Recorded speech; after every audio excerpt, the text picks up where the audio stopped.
Boa tarde, irmãos. Bem-vindos ao nosso culto vespertino. Mais uma vez, neste domingo, nós podemos nos juntar através deste meio eletrónico para, juntos, de alguma forma, podemos louvar ao nosso Deus. Nós nos reunimos nos domingos porque domingo é o dia em que nós celebramos a vitória de Jesus sobre a morte, a ressurreição. Primeiro dia da semana.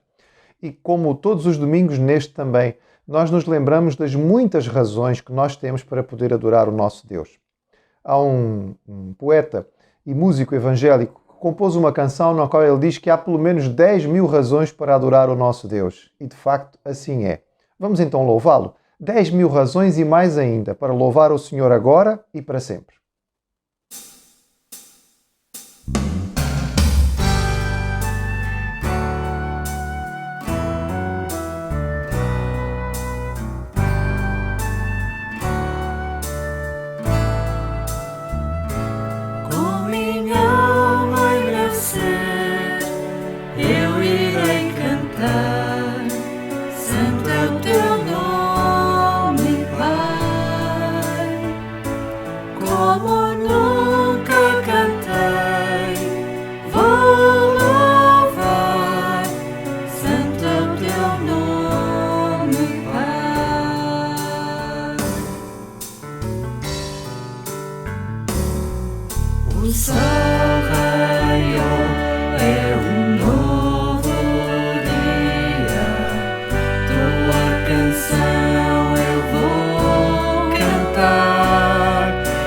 Seja o que for que comigo aconteça, vou estar cantando quando o sol se pôr. Com minha alma e meu ser, eu irei cantar. Santo é o teu nome.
Estarei bem fraco, esperando a minha hora chegar.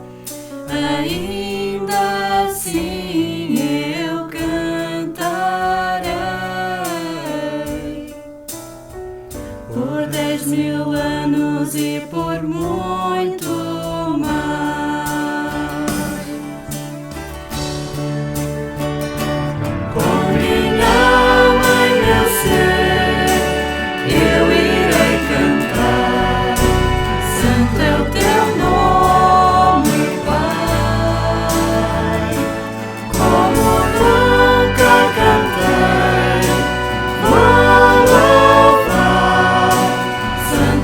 Teu nome, Pai.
Que bom nós podemos cantar a respeito das razões que nós temos para poder adorar o nosso Deus.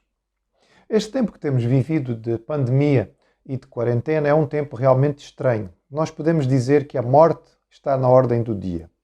Todos os dias nós esperamos, alguns com mais ansiedade do que outros, a contagem numérica dos mortos que faleceram pelo coronavírus nas últimas 24 horas. E ouvimos não somente a taxa de mortalidade do nosso país, mas também de outros países próximos, como a Espanha, a Itália, os Estados Unidos da América. E é no fundo estranho que nós nos preocupamos tanto com isto. Até parece que outras razões de mortalidade já não existem ou não existiram sempre. Quando no nosso país, por exemplo, nós sabemos pela estatística que todos os dias morrem mais pessoas do que aquelas que têm morrido por coronavírus, por motivos como doenças cardiovasculares ou neoplásicas, tumores. Há mais mortes de infarto, de AVC e de cancros do que aqueles que estão a morrer do vírus. Mas por causa desta pandemia, este passou a ser um tema que todos falamos. E é interessante porque a morte normalmente é um assunto que nós procuramos evitar. Nós não gostamos de falar da morte e quando se começa a falar sobre este assunto é comum que as pessoas tentem mudar o tema. Eu posso dizer que é interessante para não dizer outra coisa, porque na verdade nós sabemos que todos temos que passar por ela e que de alguma maneira nós deveríamos estar preparados, mas preferimos não falar disso. E é estranho porque qualquer outra coisa que todos nós tivéssemos certeza que íamos ter que enfrentar, mais cedo ou mais tarde, seria certamente motivo de preparação. Se eu tenho certeza absoluta que vou ter que lidar com isto e que isto vai acontecer na minha vida, então, vou preparar-me, é a melhor forma de o fazer. Mas em relação à morte, nós não o fazemos. De alguma maneira, parece que ela só vai chegar para os outros, quando nós sabemos que vai chegar para todos. Ou achamos que ela vai demorar um bocadinho para chegar, quando na verdade a única razão, o único motivo necessário para que alguém possa morrer é estar vivo. Mas o ser humano não gosta de pensar nisto, porque a morte é sempre vista como nossa inimiga. E então a pergunta fica no ar. O que é que acontece quando nós morremos? É claro que estamos a falar aqui, nesta ocasião, sobre cristãos convictos, sobre aqueles que têm uma experiência com Deus e que um dia encontraram em Jesus uma nova vida. O que acontece com um crente em Cristo 10 segundos depois que ele morre, logo a seguir à sua passagem desta vida para a eternidade? Temos base bíblica extremamente segura para responder a esta pergunta com algum pormenor. E é isso que nós queremos fazer, pedindo ao irmão que nos acompanhe na palavra do Senhor. Nós vamos começar lendo o Evangelho de Lucas, capítulo 23, uma passagem bastante conhecida que nós provavelmente lemos nestes últimos dias, porque ao passar pela Semana Santa este é um texto muito comum. É uma das descrições que nós encontramos a respeito da crucificação. E em particular nós temos aqui uma palavra dita diretamente por Jesus, a nossa autoridade máxima. E ele vai falar exatamente a respeito disto. O texto diz assim: E disse a Jesus, o ladrão: Senhor, lembra-te de mim quando entrares no teu reino. Respondeu-lhe Jesus: Em verdade te digo que hoje estarás comigo no paraíso. O episódio do ladrão que se arrepende na cruz é muito marcante. É um momento extraordinário de fé em circunstâncias extremamente difíceis. Houve muitas oportunidades para as pessoas crerem em Jesus ao longo do seu ministério e provavelmente muitas foram fantásticas. Quando Jesus acabou de fazer uma grande cura, a multiplicação dos pães, a ressurreição de um morto, era um bom momento para crer em Cristo. Agora não seria. Jesus está preso numa cruz, morrendo de forma tremendamente horrível. E, no entretanto, este homem manifesta a sua fé. Nós, acompanhando esta história, vemos uma mudança impressionante na vida dele. Ele começa o episódio, segundo Mateus e Marcos, junto com o outro ladrão, blasfemando contra Jesus, troçando de Cristo, gritando para que Jesus fizesse alguma coisa. Mas durante aquelas horas em que estiveram pendurados lado a lado, algo mudou. E o seu coração, de repente, foi tocado. Este homem, de forma extraordinária, passa a ter uma profunda convicção de pecado e temor de Deus. E por isso ele diz ao seu companheiro: nós estamos aqui porque merecemos. Nós estamos a sofrer pelos nossos pecados. E é perfeitamente justo que isto aconteça. Agora este, não, ele não fez nada de mal. Ele é perfeitamente justo. Ele não está aqui sofrendo pelo seu próprio pecado. E nessa ocasião ele vira-se para Jesus e num ato de fé impressionante ele pede ao Senhor algo que talvez ele nem tivesse tanta certeza. Ele diz: Senhor, lembra-te de mim quando entrares no teu reino. Ele pede alguma coisa talvez distante, talvez um futuro incerto, mas ele acredita que pode acontecer e que vai acontecer, e ele pede a Jesus que de alguma forma se lembre dele. É a resposta de Jesus que nos dá os primeiros sinais impressionantes e muito claros a respeito da pergunta que fizemos: o que acontece quando um crente morre? Jesus começa por dizer: em verdade, ou seja, amém, assim será. Não é algo que se possa ter dúvida. Jesus está a fazer uma afirmação de solenidade impressionante e também certeza absoluta. E ele diz a este homem de forma categórica: hoje estarás comigo no paraíso. Notemos pelo menos 4 coisas importantes a respeito do que acontece quando um crente passa desta vida para outra. A primeira delas é que esta passagem é imediata. O que Jesus diz ao ladrão é: hoje estarás comigo no paraíso. É interessante pensar esta afirmação de Jesus pelo seguinte: nos judeus não faziam a contagem do tempo como nós fazemos. Sabemos que para os judeus o dia começava às 6 horas da tarde. Sabemos pela passagem que quando este momento aconteceu era próximo das 3 horas da tarde, portanto faltavam apenas 3 horas para o dia judaico terminar. Quando alguém era colocado numa cruz, por vezes durava muitas horas e às vezes dias. Jesus tinha sido açoitado, tinha perdido imenso sangue e tinha sido pregado na cruz. Ele está prestes a morrer. Mas os 2 ladrões que foram presos com ele não passaram pelo suplício. Eles não foram açoitados antes de ir à cruz. Eles não estão na mesma situação que Jesus. E o texto nos conta claramente que quando se aproximou às 6 da tarde, percebeu-se que estes homens ainda iam poder viver muito depois desta hora. Mas para que a morte não acontecesse durante o período do sábado, que começava às 6 horas, as pernas deles foram partidas para que eles morressem mais depressa.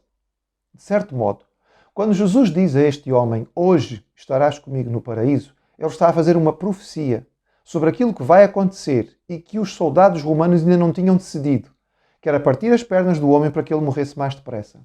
Jesus está a dizer, dentro de um período de 3 horas, hoje, quando tu partires deste mundo, tu vais estar comigo. Ao fazer esta afirmação, Jesus derruba completamente qualquer teoria de estado intermediário.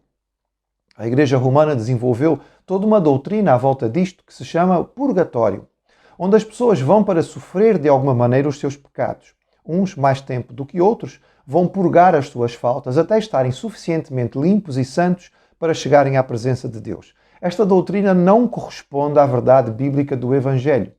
Jesus purgou tudo o que era preciso. Ele sofreu tudo aquilo que era necessário. A santidade que Ele nos oferece através da sua graça, por meio da fé, é completa e perfeita. Nós não precisamos sair daqui para um local de sofrimento para então podermos chegar à presença de Deus. A afirmação de Jesus é absoluta. Este homem tinha vivido uma vida muito má. Ele não teve tempo de fazer o bem. Ele não teve tempo de cumprir ritos e sacramentos da igreja. Ele não teve tempo de se esforçar para ajudar ninguém. Ele estava com a sua vida de pecado inteira. E, no entretanto, Jesus diz: hoje estarás comigo no paraíso. Imediata é a passagem do crente para a glória. Ele não tem um estado intermediário, mas ele deixa imediatamente este estado para estar com o Senhor.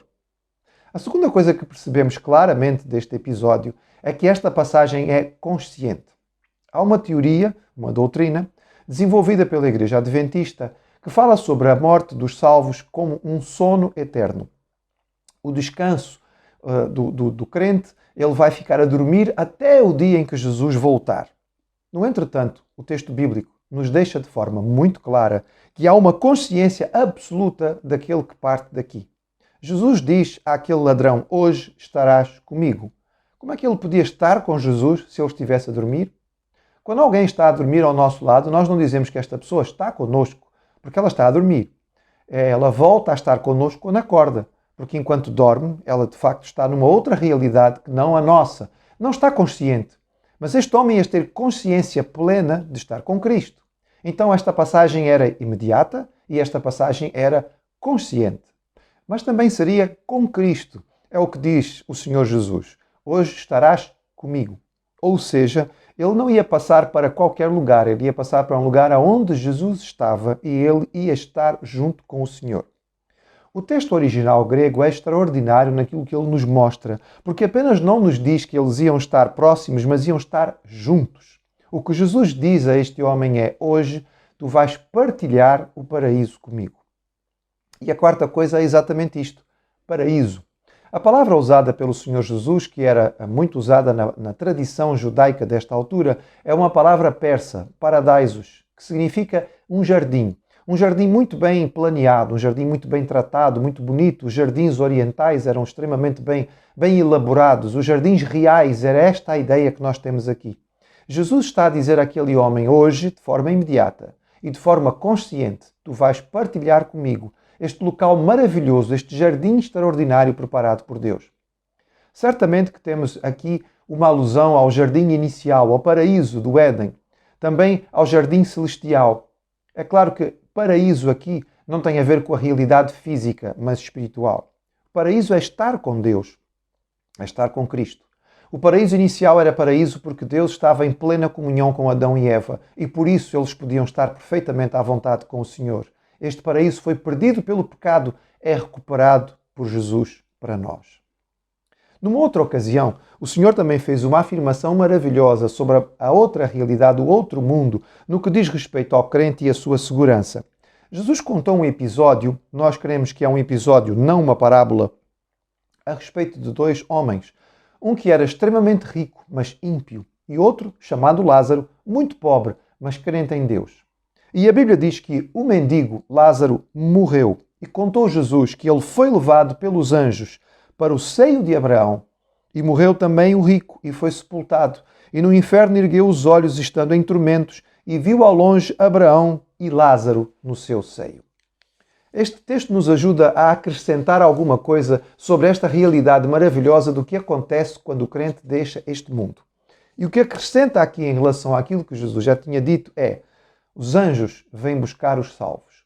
A passagem de um crente para a outra realidade, quando nós deixamos este mundo e partimos, não é feita sozinha, mas é feito junto com os anjos do Senhor.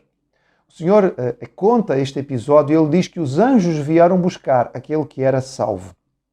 Sabemos que os anjos existem para servir a Deus, mas também que servem para nos ajudar de alguma maneira, e de várias formas eles fazem pelo mandato próprio do Senhor. É por isso que nós podemos dizer que a passagem para o outro lado não somente não é assustadora, mas ela pode ser motivo de um sorriso. Nós temos inúmeros relatos de pessoas salvas em Cristo, muitos inclusive que provavelmente nós conhecemos, que no momento da sua partida tiveram expressões de alegria, de felicidade, de regozijo, talvez até de grande satisfação, porque talvez através dos olhos espirituais, apesar de ainda estarem na carne, puderam ver aquilo que estava a chegar. Talvez possamos dizer que viram os anjos do Senhor a aproximar-se e por isso o seu contentamento em deixar este mundo. Da mesma maneira, o texto diz que ele estava no paraíso, no seio de Abraão. Esta é outra maneira de designar este local de glória. Percebemos que Lázaro está num local de consolo, de conforto. Ele está como que sentado à mesa, em companhia. Companhia de quem? Dos salvos do passado. Ninguém menos do que Abraão, o pai da fé, estava junto a ele.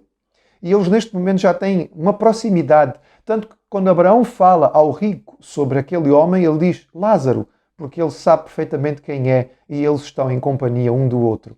Certamente este quadro é um quadro muito diferente do medo que as pessoas podem ter de partir deste mundo. Jesus disse aos seus discípulos: na casa de meu pai há muitas moradas. Se não fosse assim, eu vou-lhe teria dito. Mas olha, eu vou preparar-vos lugar, para que onde eu estiver, estejais vós também. No Antigo Testamento ouvimos falar sobre a morada de Abraão. Aqui nós ouvimos falar sobre a morada de Cristo.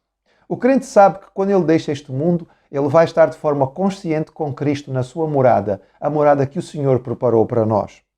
É por isso que o apóstolo Paulo podia falar com tanta convicção a respeito da partida. Ele escreveu aos Filipenses, pensando na sua própria vida e na sua própria morte, da seguinte maneira: para mim, o viver é Cristo e o morrer é lucro. Mas de ambos os lados estou em aperto, tendo desejo de partir e estar com Cristo, porque é ainda muito melhor. O contexto destas palavras é a prisão. Paulo está preso há 4 anos e ele está à espera do julgamento em Roma. Este julgamento vai ser feito por Nero. A acusação é gravíssima. Ele é acusado de ser um dos grandes líderes de um projeto de sedição mundial, uma campanha internacional para derrubar a César e colocar a outro senhor no trono. A acusação é máxima e Nero era paranoico. A probabilidade era muito alta de que Paulo fosse condenado após este julgamento e morresse. Então o que é que Paulo faz? Escreve aos Filipenses e diz: por favor, orem por mim. Estou em angústias. É um risco muito grande de morrer. Clamem a Deus para que eu não morra. Não é isso que ele faz, irmãos. Ele diz aos crentes de Filipos: sabem de uma coisa? A minha vida aqui é só Jesus. E se por acaso chegar a hora de partir, vai ser tão bom. Eu tenho vontade de partir. Eu quero partir porque vai ser muito melhor estar com Cristo. Notemos o que ele diz neste texto a respeito da partida do crente. Ele diz que partir é lucro, é ganho. É claro que Paulo está a fazer uma comparação. É melhor ou é lucro comparado com o quê? Comparado com esta vida, com as limitações que ela traz, com as suas dificuldades. E Paulo diz, se realmente eu partir para estar com Cristo, vai ser muito melhor. É um ganho, é uma vantagem enorme. E se eu partir, eu vou estar com Cristo. Que bonito, Paulo confirma aqui aquilo que Jesus tinha dito àquele ladrão, que ao partirmos daqui nós vamos estar com Cristo. De forma consciente, porque não podemos estar com Cristo de outra maneira. É claro que alguns podem dizer que Paulo tinha uma vantagem extraordinária sobre nós, porque ele descreveu aos Coríntios o seguinte: fui arrebatado ao paraíso e ouvi palavras inefáveis que ao homem não é lícito falar. Sim, de facto ele teve uma visão antecipada daquilo que seria a glória.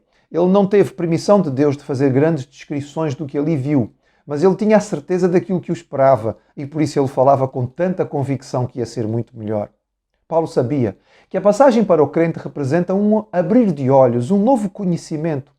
Escrevendo aos Coríntios, ele disse o seguinte no famoso capítulo sobre o amor: porque agora vemos por espelho, em enigma, mas então veremos face a face.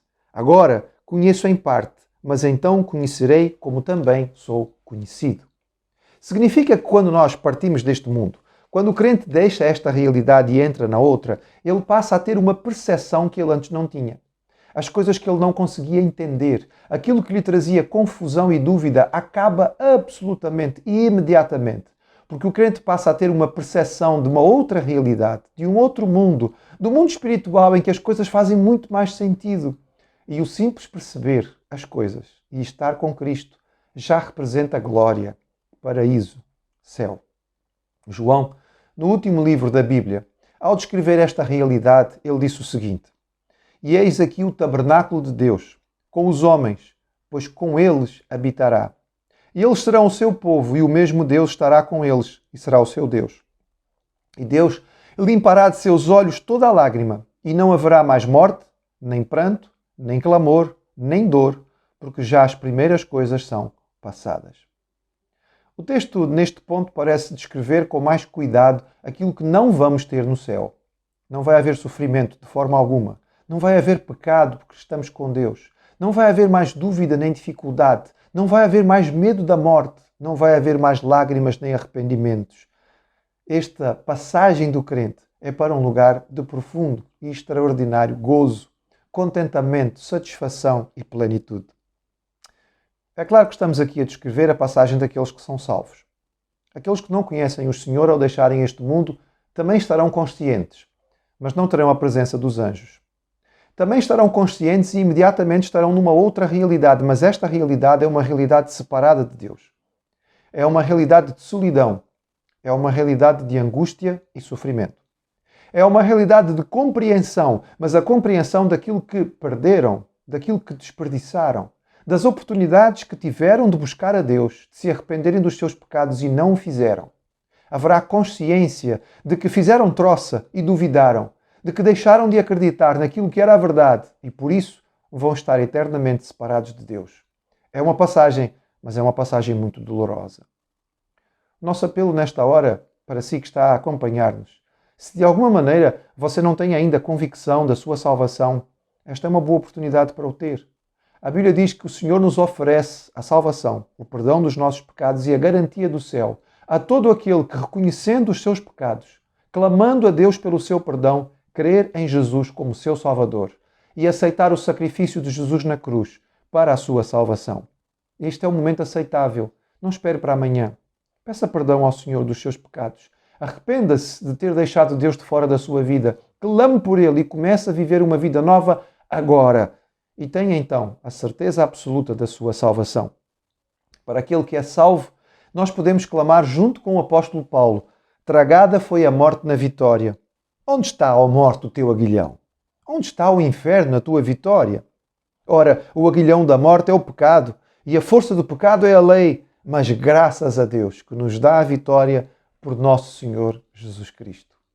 O que acontece a um crente 10 segundos depois dele morrer? Ele tem consciência plena de que ele está com o Senhor. De forma imediata, ele passa para uma outra realidade, compreendendo agora aquilo que ele antes não tinha compreendido. Num local de consolo, de conforto, de paz, de plenitude, ele vai estar com o seu Senhor, na companhia dos salvos de todos os tempos, e tendo a noção que enche a sua alma de que este estado é eterno, é para sempre. E por isso, como Paulo, nós podemos dizer: para mim, viver é Cristo e morrer é ganho. Graças a Deus que nos dá a vitória por nosso Senhor Jesus Cristo. Oh, que céu maravilhoso! Lindo céu, do qual nós cantamos e gostamos de continuar a cantar.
Céu, lindo céu, onde nós vamos estar eternamente com o Senhor.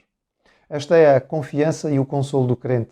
Neste tempo em que a mortalidade está na ordem do dia, nós não precisamos, como o resto da humanidade, ficar apavorados, assustados, cheios de medo, em crise de pânico. Nós podemos confiar e descansar no Senhor. Na pior das hipóteses, do ponto de vista humano, se por acaso fôssemos contagiados e tivéssemos que chegar ao momento de partir, nós sabemos que íamos partir para estar com o Senhor. Que esta mensagem e este consolo da palavra encha os nossos corações. Querido Pai, obrigado porque a Tua palavra é tão clara. Obrigado, Senhor, porque nós temos em Jesus a certeza da nossa salvação. Não por algo que nós façamos, não por algo que nós possamos ser, mas por aquilo que Ele é para nós, por aquilo que Ele fez para a nossa salvação. Louvado seja, Senhor, porque a morte foi tragada, a sua vitória foi derrotada, o pecado não tem mais força sobre nós, o inimigo não pode mais nos derrubar. Obrigado, Senhor, porque nós podemos viver contigo e ter a certeza de que ao passar, passaremos para a tua presença. Consola os nossos corações e dá-nos também a ousadia de transmitir este àqueles que ainda não te conhecem. Nós te rogamos isto em nome de Jesus. Amém. Obrigado, irmão, por estar connosco. Que a palavra do Senhor possa atuar na sua vida e no seu coração de acordo com a sua necessidade. Que a sua graça e a sua paz possa continuar connosco.